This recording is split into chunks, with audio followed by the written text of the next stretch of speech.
उन दोनों लोग अपना अपना बहुत बहुत ख्याल रखें। और नाज़रीन, इस वक्त बुलंदशहर से एक बड़ी खबर आ रही है। बुलंदशहर से ताल्लुक़ रखने वाले एक शख्स की कोरोना रिपोर्ट पॉजिटिव आई है। कोरोना मुतासिर शख्स कुछ दिनों पहले यूपी के बुलंदशहर आया था। मुंबई से एक शादी की तकरीब में शिरकत के लिए आया था ये मुतासरा शख्स। अब इसको मेरठ मेडिकल कॉलेज में दाखिल करवाया गया था। जांच में मुतासरा शख्स की रिपोर्ट पॉजिटिव आई है। सबसे अहम बात यह कि महकमा सेहत ने मुतासरा के लवाहिकीन को अलग थलग रहने का मशवरा दिया है। और चलिए रुख करेंगे हमारे नुमाइंदे अली शरर का।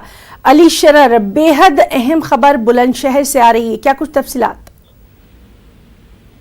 देखिए हिना, बिल्कुल बेहद जरूरी खबर इसलिए भी है क्योंकि पॉजिटिव कोरोना वायरस का एक शख्स यहाँ बुलंदशहर से पाया गया है।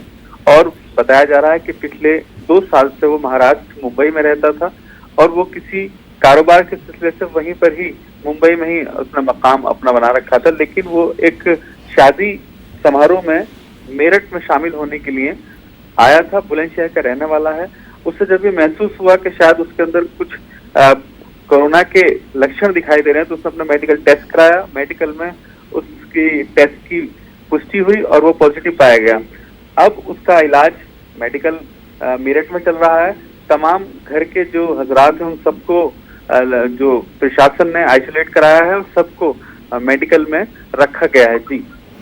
और अली शरर, इस सबसे अहम बात यह है कि जिस शादी की तकरीब में शिरकत करने के लिए ये साहब आए थे, क्या उन लोगों से भी एहतियात बरतने की बात की जा रही है?